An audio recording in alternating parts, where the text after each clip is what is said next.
एक मैनेजर के तौर पे मैं एक भट्टे में काम करता था। वहाँ पर कई खूबसूरत लड़कियाँ काम करती थीं, जिनकी उम्र 17 से 20 साल की होगी। रोज़ाना बहुत सस्ती मजदूरी पर काम करती थीं। एक दिन मेरे मालिक का आना हुआ और उनकी नज़र उन लड़कियों पर पड़ गई।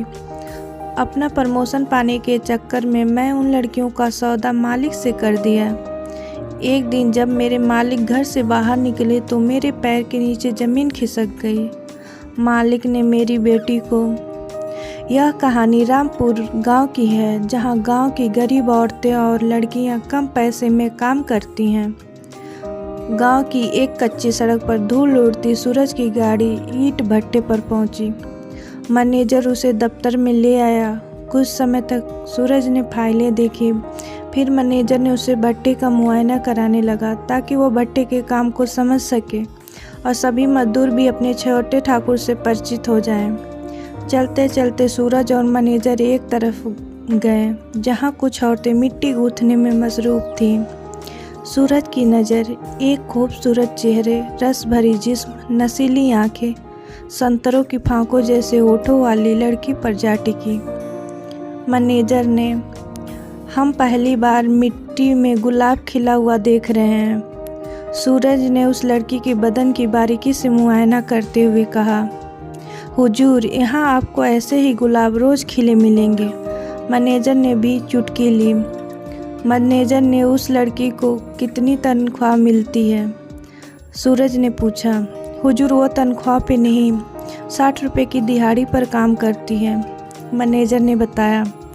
बस 60 रुपये हर रोज़? आप इतनी कम दिहाड़ी देकर उसके हुस्न की तौहीन कर रहे हैं, सूरज ने शिकायती अंदाज में कहा।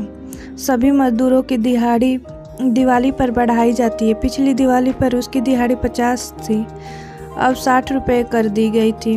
अगली दिवाली पर 70 कर देंगे, मैनेजर ने कहा। वह लड़की कितने दिनों से यहाँ काम कर रही है? सूरज ने पूछा।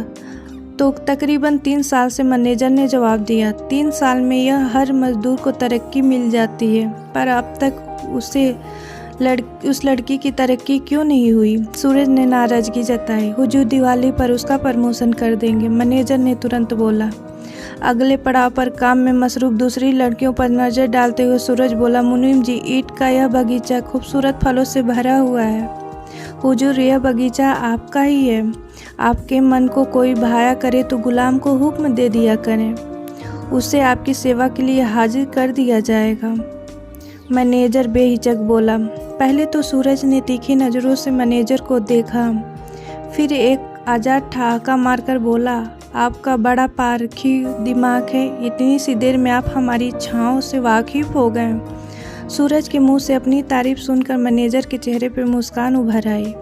सूरज बोला, मैनेजर जी, हम सबसे पहले उस लड़की का प्रमोशन करना चाहते हैं जिसकी मदमस्त जवानी ने हमारे अंदर हलचल मचा दी है।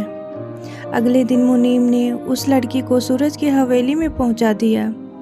तुम्हारा क्या नाम है? सूरज मुस्कुराते हुए पूछा। चंपा, उस लड़की ने शर्माते हुए अपना नाम बताया। चंपा का मतलब जानती हो? सूरज ने उसकी तारीफ की, बारीकी से नज़र डालते हुए। वह फूल बोली, तुम भी फूल जैसी खूबसूरत और महक वाली हो। तुम्हारे रूप के मुताबिक ही तुम्हारा काम होना चाहिए, इसलिए तुम्हारे काम में बदलाव करके तुम्हारी तरक्की दे दी है। अब तुम भट्टे पर काम करने की वजह यहाँ काम देखोगी, सूरज ने उसको बताया। चंपा अपने काम में मसरूफ़ हो गई और कुछ ही देर में सूरज के लिए कॉफ़ी बना लाई। कॉफ़ी का प्याला मेज़ पर रखने के लिए वो झुकी तो उसके उभार बाहर झांकने लगे। चंपा जैसे ही सीधी हुई, सूरज ने आकर उसको अपनी बाहों के घेरे में ले लिया। छोटे ठाकुर, ये क्या कर रहे हैं आप? मैं गांव की लड़की हूँ और यह सब नहीं करती। चंपा सूरज की पकड़ से निकलने की कोशिश करने लगी। सूरज ने बाहों का घेरा कस लिया और बोला, शहर में ये सब आम बात है। तुम्हारी जवानी उफनती नदी की तरह है। मैं तुम्हारी जवानी के समंदर में डूब जाना चाहती हूँ। अगले पल ही सूरज की उंगलियां चंपा की छाती पर रेंगने लगी। ऐसा मत करो, गुदगुदी होती है। चंपा ने एक अनोखी सी आह भरी। जब सूरज की छून से चंपा को मज़ा आने लगा तो उसने खुद को सूरज के हवाले कर दिया। सूरज चंपा को बिस्तर पर ले गया अगले ही पल एक एक करके चंपा के देह के सारे कपड़े अलग होते चले गए। दो जवान देहों के टकराने से उठा तूफान तब थमा जब दोनों जिस्म थक कर निठाल पड़ गए। मैनेजर की मदद से सूरज की इन हरकतों को बढ़ावा मिल रहा था। एक दिन मैनेजर के पैरों के नीचे ज़मीन ही खिसक गई जब सूरज की नज़र उसकी बेटी पर रुकी। वह किसी काम के सिलसिले में मैनेजर के पास आई थी। मैनेजर जी, इस भट्टे पर हम पहली बार इस लड़की को देख रहे हैं। अब तक इसे कहाँ छुपा रखा था? सूरज ने बेझिझक होकर पूछा। छोटे ठाकुर, ये मेरी बेटी रोज है। मैनेजर के चेहरे का रंग उतर गया। मैनेजर जी, चंपा हो या रोज एक ही बात है, दोनों का मतलब एक ही होता है। और तुम यह बात अच्छी तरह जानते हो कि हम खूबसूरत फूलों के बहुत शौकीन हैं। जो फूल हमें अच्छा लगता है उसे ज़रूर सूंघते हैं, सूरज ने कहा। मैनेजर का दिल धक से रह गया। उसने एक बार फिर से याद दिलाया, छोटे ठाकुर, रोज मेरी बेटी है। चंपा भी किसी की बेटी थी। सूरज ने ताना कसा। मैनेजर को वहाँ से खिसकने में देर ना लगी, लेकिन उसके कानों में सूरज की बोलने की आवाज़ गूंजती रही। मैनेजर, मेरी बातों की टेंशन मत लेना। आज मुझे शराब कुछ ज़्यादा चढ़ गई है, इसलिए ज़बान काबू में नहीं है।